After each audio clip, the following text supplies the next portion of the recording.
Whew. Welcome back, guys, to the Chupacabra's Lair. I'm your host, Larry the Chupacabra. We got some more Path of Exile, The Awakening coming up after a brief message to stipulate that, because of a couple of technical difficulties, due to the way that I record my gameplay footage, we've had to restart the series and create new characters. We had taken off from where our Scion and her adventuring pals were at in Act 2, and we had taken it all the way into the beginning of Act 4, and then it turns out that the footage didn't capture, like, a good chunk of what happened. And even taking precautions with everything, there's just something about recording Path of Exile that gets a little hinky with the way that I record gameplay footage, so we've lost that footage and we had to restart. This time we're going to be adventuring with a witch, and a Templar, and like a Ranger Shadow guy, and we have replaced Blarg, or will be replacing Blarg, with a 4th addition to the party, notably Mr. Taria, who's been on the channel before.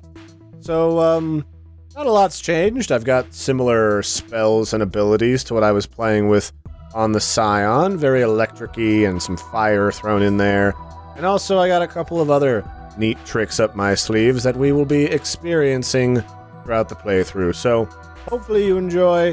If you really wanted to see more of the Scion, we can bring her back later. We've taken back over roughly where we left off in the previous storyline, after killing the Crusaders in the Undead Tomb.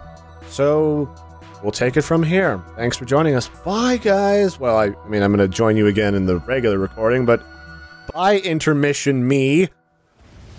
You just waiting over there for us, Neff? You bastard. Sure. Let's call it waiting. Just warping over the river so rudely, leaving us behind to get fondled. So rude. Let's see how it is.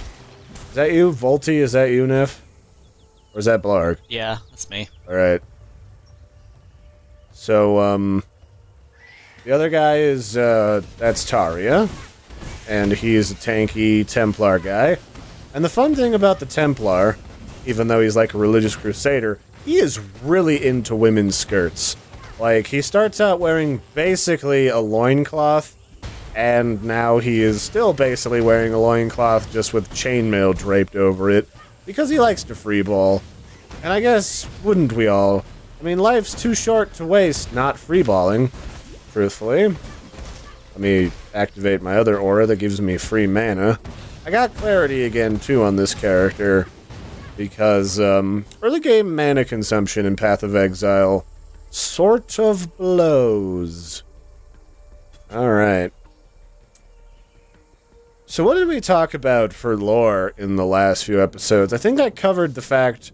Are these good magic zones? These are good magic zones. They make me a gigantic lady. I'm an Amazonian. Yeah. Alright, so I think I talked about in a previous episode how there's, like, a bunch of crazy wildlife in this game that's been sort of corrupted by both Malagaro's crazy experiments, because he's just like, what if I just injected gem magic into everybody? I mean, God knows blood magic fucked up our predecessors the fall. What's the worst that could happen? And also, the cataclysm of weird corrupting magics that the Vol unleashed has sort of continued to corrupt and piss off the wildlife, so there's that. Oh hey, it's the exploding banditos. They're my favorites. They're weird, and they basically look like they're stuffed to brimming with Kool-Aid. That means they're fun and festive. Also, Blarg is here. He too is playing a Templar. Got a, Guardian person over here. Okay. We're gonna go play with Katarina, the Lady of the Dead. She is the sort of daily quest giver that is all about, stuffing dead people into a giant scary totem. And, yeah. She's all about finding peace through life after death. Or more particularly, just being flat out dead. So isn't that handy? Oh hey, we've already found the other bandit in here. I want to kill this one. I think the one that we want to keep alive is the one on the bridge. So, throughout the world, there are these bandits, and we've been tasked with wiping them out because people that live here don't like having their shit stolen all the time. So, yeah. Each one of them gives a different reward if you help one of them over the other two, and then there's just like a basic reward if, you kill all of them. But the one that's on this big, weird, broken bridge gives us a stat upgrade, basic stat upgrade, so fuck it, we're gonna go with him. He's fancy. Provided Blarg doesn't accidentally try to help this one. He ran into that problem before. Blarg, didn't you have like a funny little story about what happened to you when you first tried to do one of these quests? If Blarg is even not lagging. So, in this quest, you either can choose to help the bandit, which means not killing the bandit, or you can choose to kill the bandit. If you're running around in here with a bunch of random puppies that you found through the in-game, like, group, looking for group system, if you have conflicting ideas of what to do with the bandits, you have to fight each other and stab each other in the face. And, Blarg, you had a fun experience with that, did you not? Yeah, getting murdered by someone who's like 3 times my level. Yeah. So Blarg joined Literally a random... one-shot.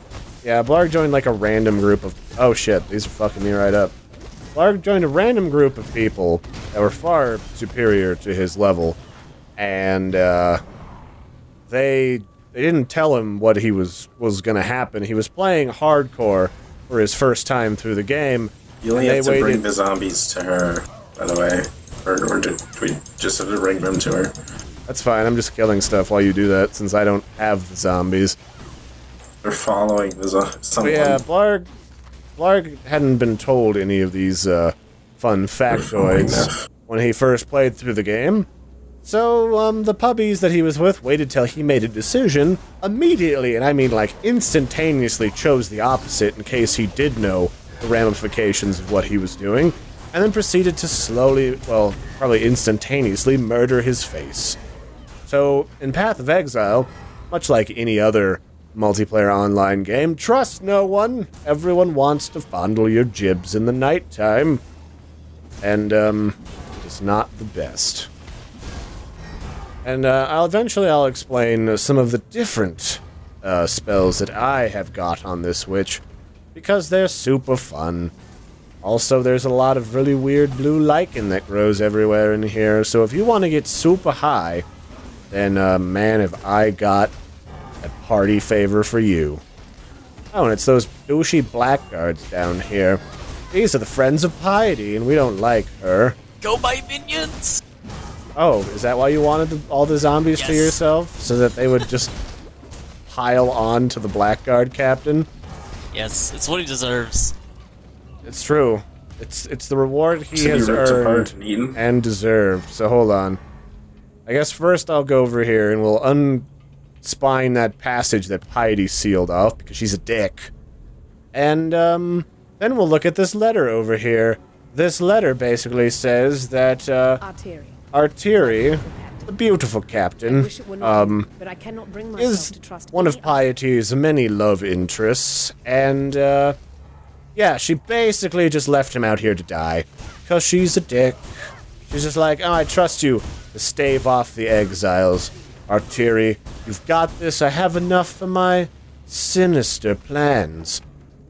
And that is sort of foreshadowing as to the weird shit that Piety's been into, because she has been gathering the various experimental tools that Malagaro has made over the years and trying to get his spike and his baleful gem, which probably indicates that she's attempting to master some of the virtue gem magic.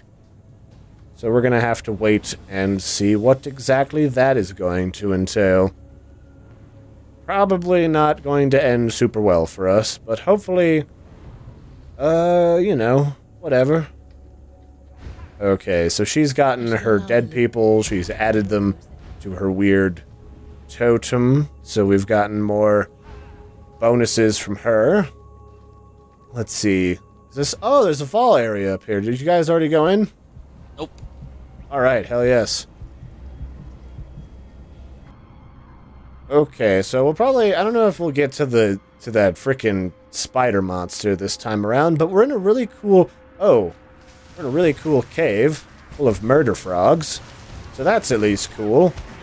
And we've kind of learned some more information about what exactly all of the differences are between, like, the Vol Virtue Gems and the Imperial Virtue Gems, and sort of what happened with both the downfall of the Empire and the downfall of the Vol. So you might notice that, like, all this stuff here, like this Vol Spark and this Vol Zone that we're in... Oh, somebody died. What? Who died? Edduran? Was that Blarg? That was Blarg. Well then. Blarg got a little feisty, so I guess he won't be joining us until we get to a much later point in the game, where he has a higher level character. Be careful in here, they have extra lightning damage, so they will deal significantly higher damage than anything else. Good thing I have a little bit of default lightning resist in the old bag. So basically, Vol magic is corrupted blood magic. That's the takeaway from my earlier statement, before Blarg got fondled to death.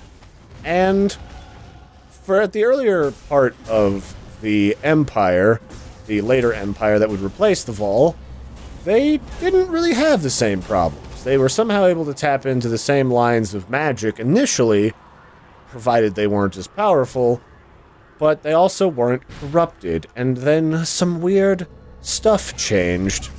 Oh shit, that thing looks super rapey. Here, have my totem. So this totem I've got spawns random murder skulls, and we like the totem. The murder skulls distract the rest of the murder from trying to touch my butt, as I spawn diarrhea of lightning magic.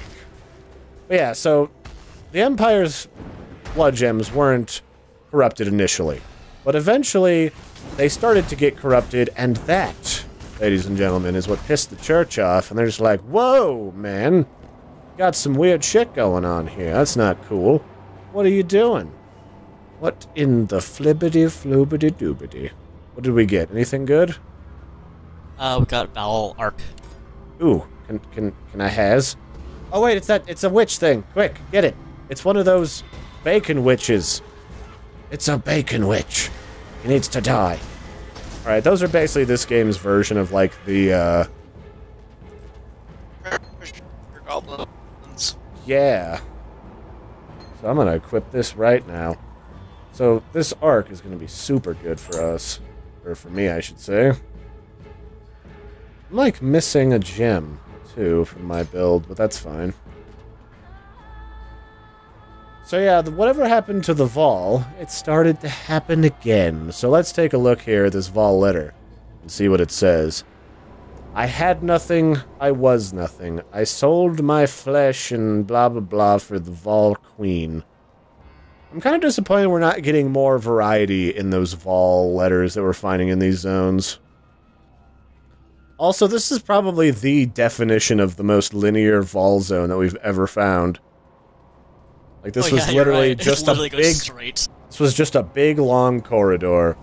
Alright, well anyway, this has been kind of a janky getting back to it episode, but thanks for joining us, everybody. Some more Path of Exile, The Awakening. Just gotta get into the slink of things, get relaxed, get lanky. We'll get back into our flow, our chi. So until next time, like, subscribe, more Path of Exile, The Awakening coming. Goodbye!